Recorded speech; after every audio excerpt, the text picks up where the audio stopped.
প্রথম কোয়ার্টার ফাইনালে মুখোমুখি হতে যাচ্ছে ফুটবলের দুই পরাশক্তি ফ্রান্স এবং মরক্কো। ঠিক আজ থেকে 4 বছর আগে কাতার বিশ্বকাপে সেমিফাইনালে দল মুখোমুখি হয়েছিল। সেখানে সুবর্ণ সুযোগ ছিল প্রথম আফ্রিকান দল হিসেবে প্রথমবারের মতো ফাইনালে খেলার বিশ্বকাপে।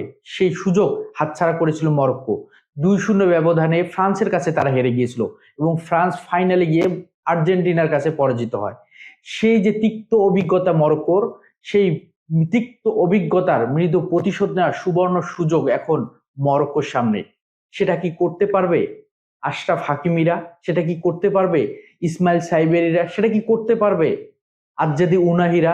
যেভাবে একের পর এক ক্ষিপ্রতার ঝলক দেখিয়েছে, শেষ পর্যন্ত লড়াই করার মানসিকতা দেখিয়েছে, শেষ পর্যন্ত ঘুরে দাঁড়ানোর গল্পটা লিখেছে মরক্কো, সেটা করার সুবর্ণ সুযোগ। যেখানে টানা 10টা ম্যাচ অপরাজিত থাকার যে রেকর্ডটা ধরে রেখেছে মরক্কো, সেটা কি ধরে রাখতে পারবে, নাকি আজকে তাদের বিদায় ঘন্টা বেজে যাবে? অপরদিকে যেভাবে তারা একের পর এক মরক্কো, যেটাকে আমরা ডার্ক হর্স বলি, সেই মরক্কো যেভাবে পারফরমেন্স করে আসতেছে, এবার 26 বিশ্বকাপে প্রথম ম্যাচে তারা ব্রাজিলের সাথে প্রতিদ্বন্দ্বিতা করে যেভাবে ড্র করে এবারে বিশ্বকাপে দারুণ কিছু হওয়ার সম্ভাবনার যে বার্তাটা দিয়েছিল, তারপরে তারা নেদারল্যান্ডসের মতো শক্তিশালী দলকে তারা বিদায় করে দিয়ে কিন্তু তারা নিজেদের শক্ত অবস্থানের কথা জানান দিয়েছে।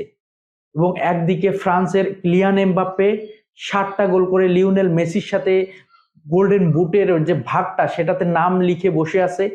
কে পাবে গোল্ডেন বুট, সেটাতে সেই লিস্টের মধ্যে নিজের নামটা যেন পাকাপোক্ত করে রাখতে চান কিলিয়ান এমবাপ্পে।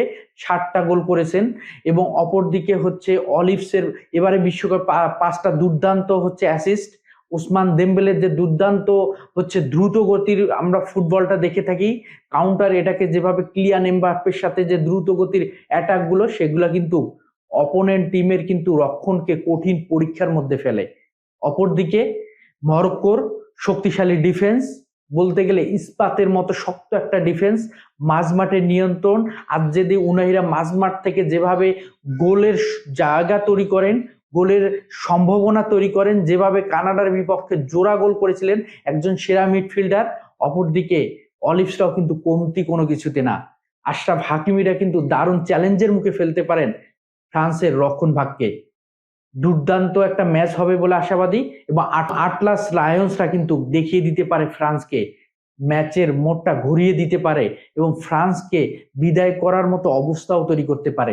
পরিসংখ্যান, ইতিহাস যদি সবকিছু ফ্রান্সের পক্ষে থাকলেও মাঠের খেলায় কিন্তু সব সমীকরণ উলট পালট হয়ে যেতে পারে, এরকমই একটা বার্তা দিয়েছেন মরক্কোর প্রধান কোচ। কি হতে যাচ্ছে ম্যাচটাতে, এবং যদি এই ম্যাচটা নিয়ে প্রেডিক্ট করা খুবই কঠিন, কারণ ম্যাচের সিচুয়েশন সবকিছু পাল্টে দিতে পারে।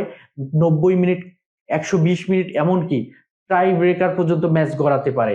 কারণ যদিও মরক্কোর এই ম্যাচটাতে একটা হচ্ছে অনেক বড় দুঃসংবাদ আছে, ইসমাইল সাইবেরির মতো গুরুত্বপূর্ণ গোল স্কোরার এবং ফরওয়ার্ড, সে হচ্ছে হ্যামস্ট্রং চোটের কারণে তিনি কি এই ম্যাচটাতে খেলতে পারবেন না।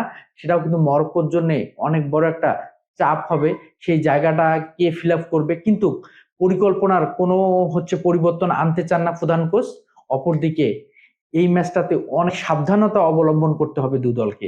একদিকে অলিভস, আশরাফ হাকিমি, একদিকে হচ্ছে বারকোলার মতো খেলোয়াড়দের কিন্তু সতর্কতার সাথে খেলতে হবে, কারণ একটি হলুদ কার্ড পেলেই কিন্তু মাঠ ছেড়ে চলে যেতে হবে।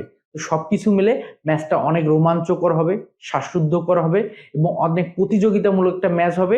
এবং এই ম্যাচটাই কিন্তু মরক্কোর জন্য সুবর্ণ একটা সুযোগ 22-এ সেই তিক্ত অভিজ্ঞতার প্রতিশোধ নেওয়ার।